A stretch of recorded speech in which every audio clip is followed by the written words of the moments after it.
Okay. Assalamualaikum warahmatullahi wabarakatuh. Bertemu kita dalam Warna-Warni Kehidupan Podcast Dua Beradik. Beradik. Alhamdulillah Bayus, nampaknya diam tak diam ni kita dah akhir Ramadan. akhir Ramadan dah sudah, masya-Allah, dah tinggal beberapa hari lagi. Slow sikit tapi okeylah demi mendapatkan lighting yang baik untuk kita punya video ni perlu juga Bayus.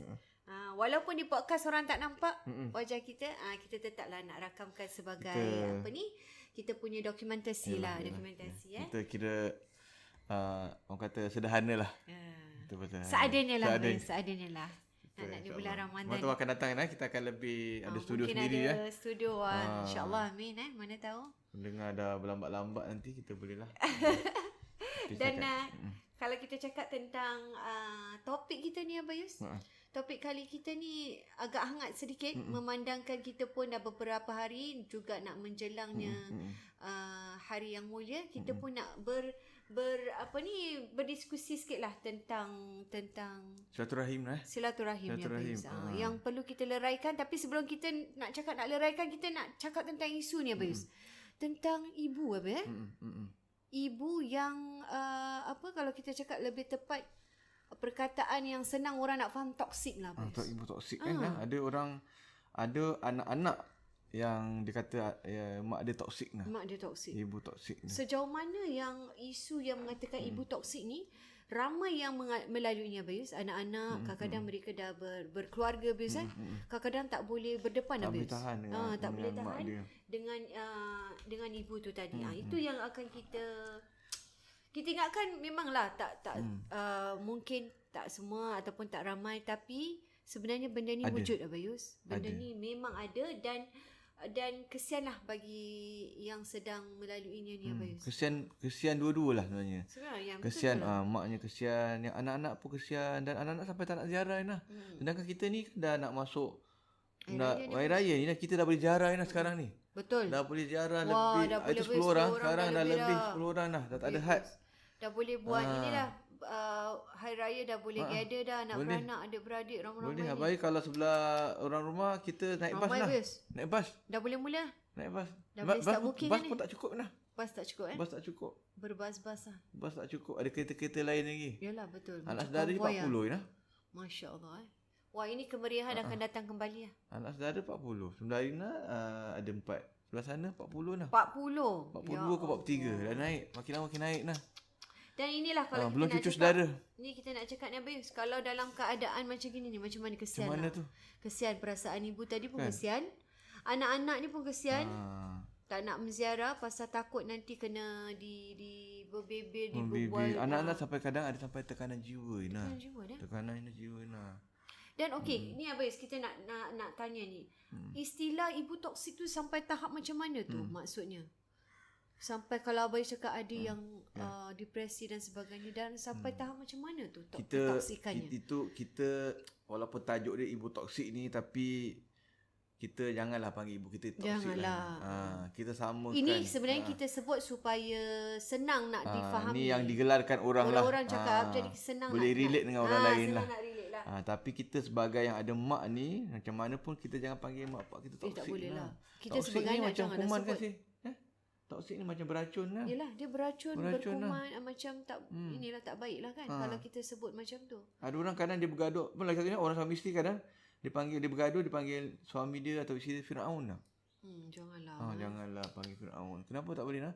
Firaun kan bukan Islam. Ya betul. Nauzubillah. Firaun tu isteri kita, suami kita orang Islam, Muslim. Firaun tu bukan Islam. Kita nak samakan. Samakan. Dah dia bukan bukan Islam dah. Tapi kadang-kadang orang-orang dia dengan Nabi pun tak dengar, segala teruk lain lah. Yalah. Itu dah dahsyat sangat Macam mak macam kadang-kadang anak diorang cakap dajal lah. Anak dajal tak boleh lah. Dajal pun bukan Itu Islam. Dah sampai tahap nauzubillah lah, jangan lah. Dia panggil mak dajal, mak toksik, anak dajal lah. Habis tu mulut-mulut kita ni bercakap Bayus dia ibarat satu doa juga Bayus selisih semoga tidaklah berlaku macam tu. Dan ini istilahnya sajalah kita nak cakap tentang ketoksikan dia tu. Sampai tahap yang macam mana Bayus? Sampai tahap macam maknanya sampai anak-anak dah tak boleh lah tak boleh, dah tak boleh layan lain dah anak mak. Jadi mungkin sebab apa dia yang anak-anak dah tak layan ni, bila anak dah besar Betul. Dulu dia terpaksa layan lah. Dia terpaksa menghadap untuk satu rumah. Tapi bila dah kahwin, dah ada keluarga sendiri, dah sibuk, dia pun buat hal dia lah. Dan ibu dia pun jenis orang kata tak menghargai. Ibu pun jenis yang macam, maknanya ibu ni kira semua serba tak kena Ina. Semua serba tak kena. Semua serba tak kena. Ditegur di ni, marah. Jenis ibu yang pastinya bukan yang kita panggil, kalau bahasa cintanya bukan word of affirmation lah. Pastinya bukan. Pastinya bukan. Dia bukan jenis, kalau orang yang word of affirmation ni dia agak berjaga-jaga, pandai nak menyusun kata, mungkin nak dia kalau mulut dia jahat pun mungkin ada masa dia baik. Jadi tapi yang orang macam gini jenis macam yang bahagian-bahagian lain lah. Jenis dia tak tunjukkan dia punya sayang lah. Jadi anak-anak pun kata, sayang, mak sayang ke kita? Sampai cakap gitu. Mak sayang kita ke? Diorang tak tahu mak sayang kita ke tidak? Kita tak tahu. Sampai dia tak boleh nak mengaku macam tu sekali. Maknanya sangat-sangat inilah. Sebab mak ni tu maki Amun. Alah. Sampai dia maki Amun. Macam Ina kata mungkin anak dajal lah apa semua maki Amun dan keluar kata-kata yang kesat lah, senang cakap. Kata-kata yang kesat untuk anak-anak. Untuk anak-anak. Jadi tapi kadang-kadang kadang-kadang anak-anak tu buat pun tak sebesar mana kesalahan. Tapi boleh kerana jadi kata-kata dia tu terlalu kesat dah Bayus. Jadi anak tu tak boleh terima lah. Jadi kadang-kadang anak pun rebel dan sebagainya kan. Kerana tak boleh terima. Ada yang macam, ada juga Ina, dah lah anak tu tak boleh terima, ibu dia kata-kata kesat sebagainya. Dan anak tu kadang jaga mak bapak tu nah. Dia yang menjaga. Dah tua dah. Tapi ada yang kisah dah tua, tapi anak jaga juga. Anak terpaksa jaga juga. Tapi itulah, dah lah jaga. Terpaksa terima. Berkorban tapi kena hamun, maki hamun. Ina bayangkan kalau yang isteri kepada anak tu, ataupun suami kepada anak tu. Malulah dia, sedih. Boleh tahan tak menantu tu? Ada tak boleh tahan lah. Ada yang nak pindah rumah lah. Dah bertahun-tahun, berpuluh tahun kena hamun gitu. Ada macam terpaksa lah diorang tinggalkan mak bapak diorang, ada yang gitu. Sampai ke tak macam tu.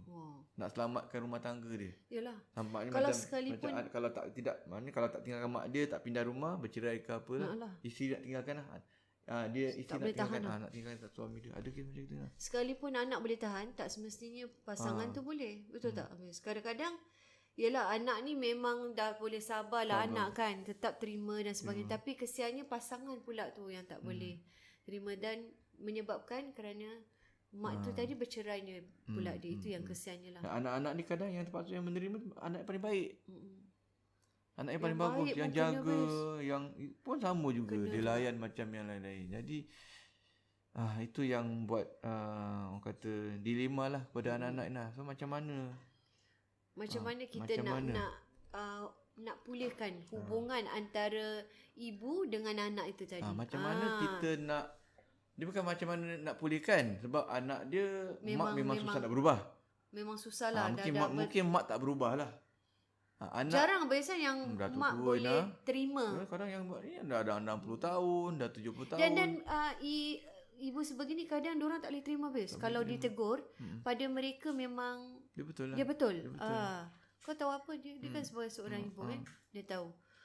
Wah, itu yang susahnya jadi mak dah tua lah, macam mana dia dah tak boleh nak berubah. Jadi persoalan ni lah bagaimana. Tak apa dah yang pergi lah. Silakan dia, tak ada nampak. Jadi bagaimana nak pastikan lebih-lebih pula dia berbual.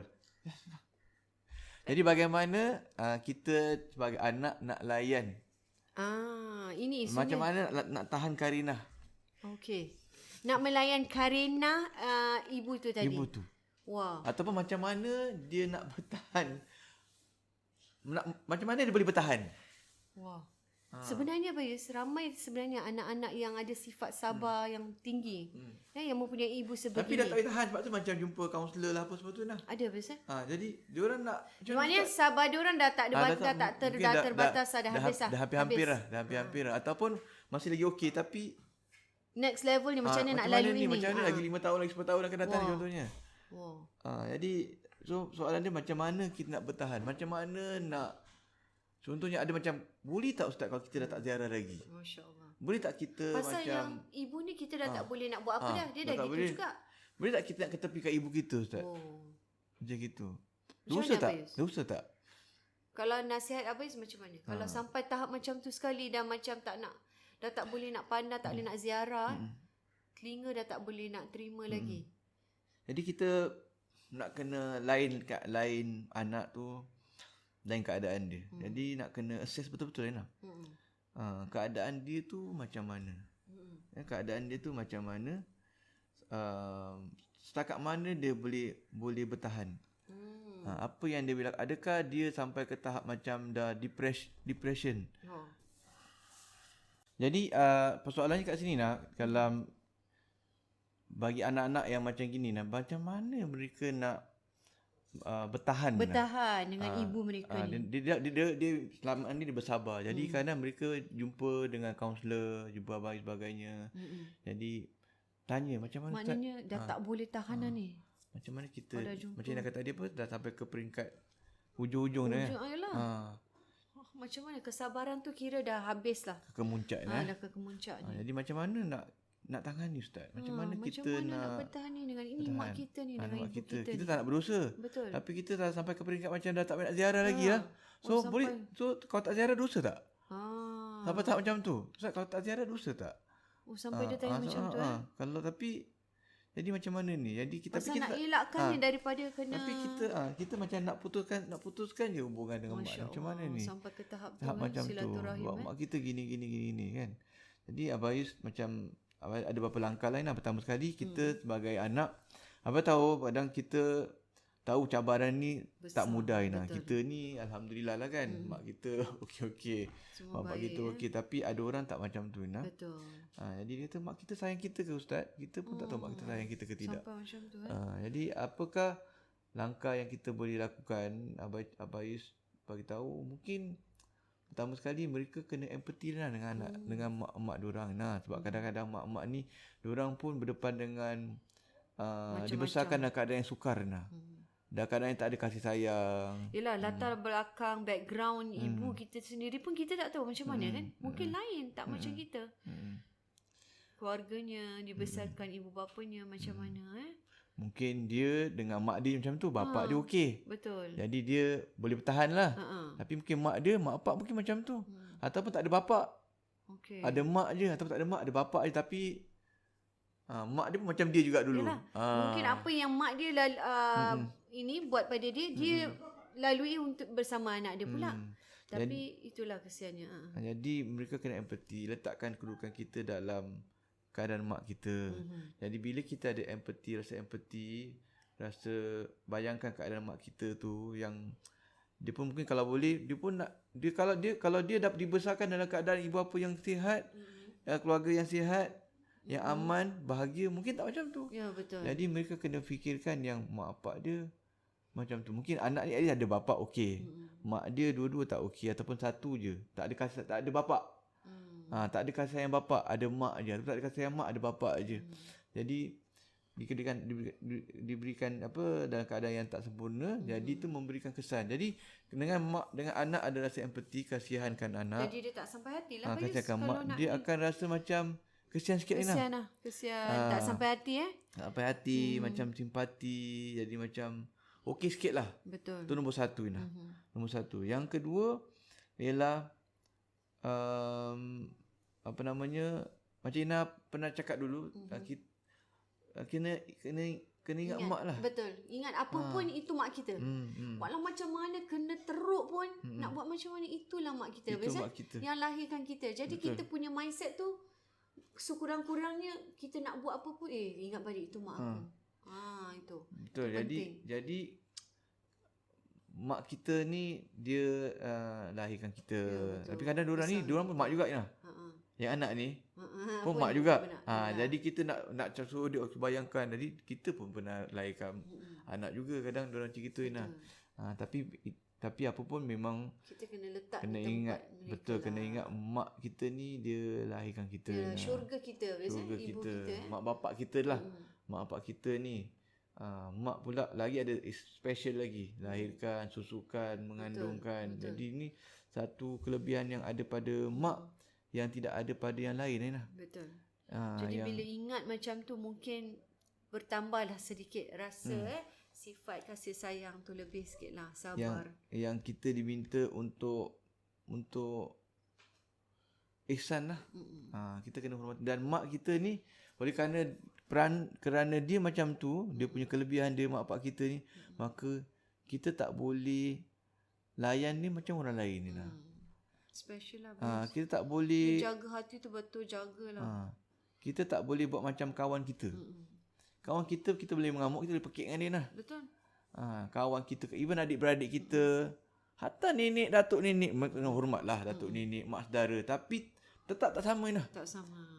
Mak cik kita, pak cik kita, datuk kita, nenek kita, kawan kita lah lagi jauh. Mak kita. Ini mak kita. Mak bapak dah tinggi, mak lagi tinggi, lagi tak sama dia punya. Jadi kita kena ingat level kita tu lain. Kalau dengan kawan, kau nak pekik-pekik lah. Betul. Tapi dengan mak ni bukan kawan lah. Apa pesan orang, mak ni bukan kawan kita. Betul. Mak ni dia mak kita, dia bukan kawan kita, dia bukan pakcik kita, bukan datuk kita, dia mak kita. Jadi bila kita nak buat apa-apa tu, betul lah kita kena ingat balik. Itu mak kita, jadi kita rasa macam rasa bersalah lah. Kan? Kalau orang lain kan lain sikit dengan kawan dengan apa. Ni dengan mak macam tak boleh lah. Walaupun mak salah lah. Walaupun mak salah, kita betul, tapi kita ini ingat dia mak kita lah. Itu dosa dia tu dia dengan Tuhan lah. Kita ni kita kena jangan sampai kerana mak kita punya dosa, kan, mak kita salah lah, dia maki hama semua. Dengan dia punya dosa, kita pula menambahkan lagi, balas balik, tinggi suara. Jadi dosa besar lah. Ya, betul. Mak dah berdosa, mak dosa dengan anak lain. Kita dosa dengan mak, dosa besar lah. Lagi besar. Tak sama. Jadi jadi kita kena macam mana pun kena layankan lah. Layankan mak kita lah. Sabar macam mana. Dan juga kena ingat juga ini ujian lah. Betul. Ujian kita dapat mak macam tu. Allah kasih pada anak tersebut ujian yang besar. Wow, besar tu dia nak lalui. Dan dia mungkin kalau ada orang cakap, alah tapi saya ni ujian besar. Cuma kita kadang kita kena counter balik, kita kena bagi tahu ujian awak macam ni.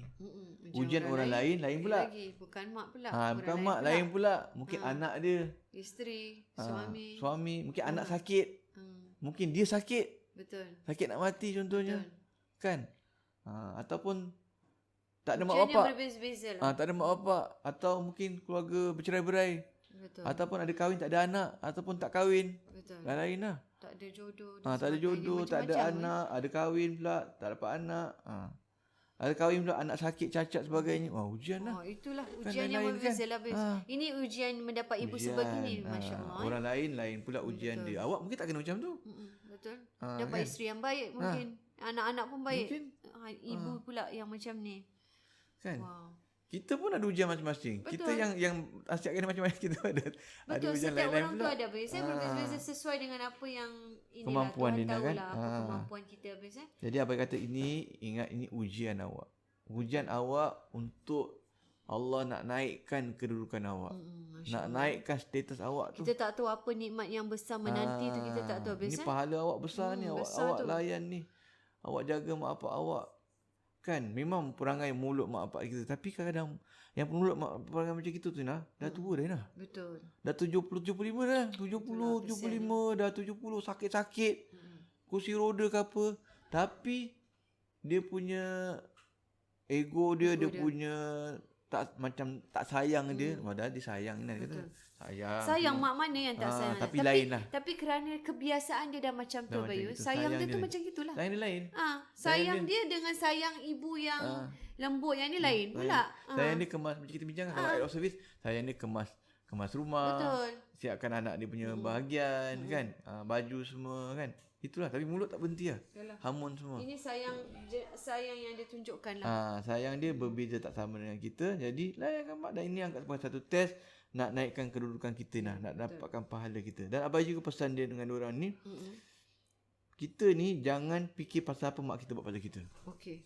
Sebab diorang ni jadi geram ni, jadi depression, jadi marah, kerana jadi apa macam yang mak dia buat, jadi macam tak nak ziarah mak sebab dia teringatlah apa yang mak dia buat ni. Jadi oleh kerana dia dia bila dia ingat apa yang keburukan mak dia, tak jadilah. Itu yang jadi macam geram lah. Jadi geram, jadi marah, jadi benci, jadi tak nak ziarah, jadi tak nak buat baik. Padahal tahu mak dia sakit. Dia tahu mak dia perlukan bantuan. Tapi oleh kerana dia fikir benda dia, jadi timbul benda-benda macam tak nak tolong mak, tak nak bantu mak, tak nak buat baik. Macam buat baik pun tak guna, mak macam tak hargai, mak macam yalah, dah fikir negatif lah kerana teringat apa yang mak dia cakap kat dia tu. Jadi dia, apa yang dia boleh buat ialah dia jangan fikirkan sangat. Cuba jangan fikir tak tepi lah tak apa yang mak dia buat. Jangan fikir pasal keburukan mak dia. Kalau dia fikir pasal keburukan mak dia, habis lah. Dia tak boleh move on lah. Dia tak boleh nak jadi baik-baik lah. Dia teringat. Jadi macam sakit hati. Jadi dia perlu dia tak boleh fikirkan, cuba larikan pemikiran daripada fikirkan keburukan-keburukan mak. Sebaliknya kita buat baik, kita kena lakukan ialah kerana kita buat tu bukan kerana mak kita, Inah. Betul. Kita buat kerana Allah, Inah. Jangan kalau kita buat kerana mak kita, mungkin kita akan jadi geram, marah, kita hentikan. Jadi apa kebaikan yang kita nak buat teruskan ni kepada mak kita, ingat ini kerana Allah. Kerana Allah suruh. Dan ini ujian Allah yang berikan untuk kita, untuk kita sabar lalui, kita buat ni kerana Allah. Itu maknanya tanggungjawab kita sebagai anak, perintah Allah, kita tak nak dosa besar, kita nak buat amal bakti, kita buat kerana Allah. Kalau buat kerana mak, nanti jadi geram, jadi marah. Jadi dia kena buat kerana Allah Subhanahu Wa Taala. Jadi itu yang membuatkan dia boleh bertahan lah. Betul. Dia boleh bertahan untuk nak ziarah ataupun nak teruskan bantu mak dia, nak teruskan ziarah mak dia lain lah.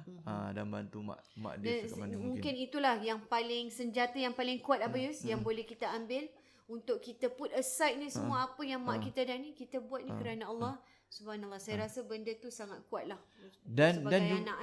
Dan juga seterusnya ialah setakat mana dia boleh bertahan lah. Jadi kalau dia tak boleh ziarah seminggu sekali, sebab dia tak boleh tahan. Kalau seminggu sekali tak boleh tahan dengan mak dia. Ni bagi anak yang tinggal lain lah. Kalau seminggu sekali tak boleh, Ustaz, contohnya kan. Jadi sebab so macam mana? 2 kali seminggu. Mungkin 2 kali seminggu. So kalau dulu orang nak kalau ziarah mak lama lah, setengah hari, 4-5 jam, 1 hari kan.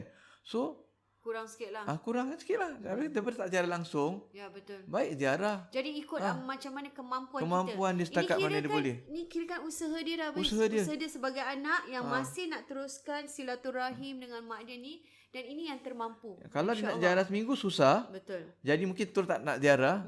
Ziarah sebulan 2 kali lah. Jadi lah. Yang penting jangan tinggalkan. Tak boleh 4-5 jam.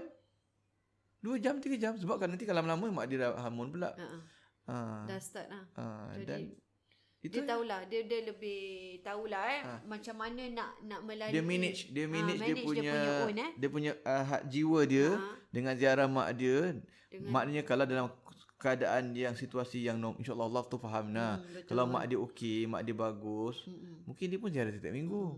Betul. Dia pun nak tolong setiap minggu, dia pun nak ziarah lama, tapi tak boleh sebab mak punya mulut macam gitu sebagainya. Jadi tu dan ini yang terbaiklah kirakan yang dia boleh lakukan. Insya-Allah yang penting dia dapat. Itu yang jalan paling tengah lah. Maknanya nombor 1 tak nak ziarah langsung sebab geram. Betul, tak boleh. Nombor 2 nak ziarah tiap-tiap minggu. Tak boleh juga sebab jiwa dia tak boleh tahan. Jadi ambil yang terbaik yang tengah. Kita mungkin 2 minggu sekali, masa pun kurangkan. Dalam masa yang sama tetaplah tetap ziarah, tetap bantu. InsyaAllah mudah-mudahan dipermudahkan. Betul. Abang cakap ini ada mak ada. Nanti kalau mak ada tak ada, lagi nanti menyesal. Ingat nanti. Kan tak boleh tolong mak dia dan sebagainya kan. Betul. Jadi itu yang saya berkata ni apa yang saya pesan ni, pesan juga adik-beradik yang lain juga.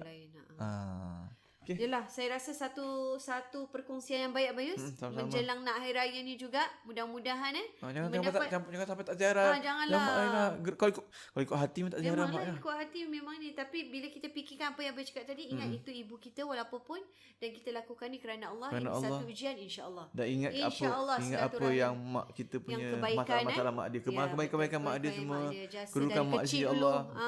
Ingat balik insya-Allah. Daripada kecil tu siapa jaga dia? Betul, itulah. Kalau mak dia tak sayang Mungkin yang saat sekarang macam ni, tapi dulu mungkin dia kecil-kecil mak dia tak macam tu Bius. Jadi ingat kemanisan waktu dibesarkan masa kita kecil-kecil. Dia berjaya, dapat kerja bagus, pelajaran semua kan. Itu yang penting Bius. InsyaAllah kita akan jumpa lagi untuk episod seterusnya dalam Warna-Warni Kehidupan Podcast Dua Beradik. Assalamualaikum warahmatullahi wabarakatuh.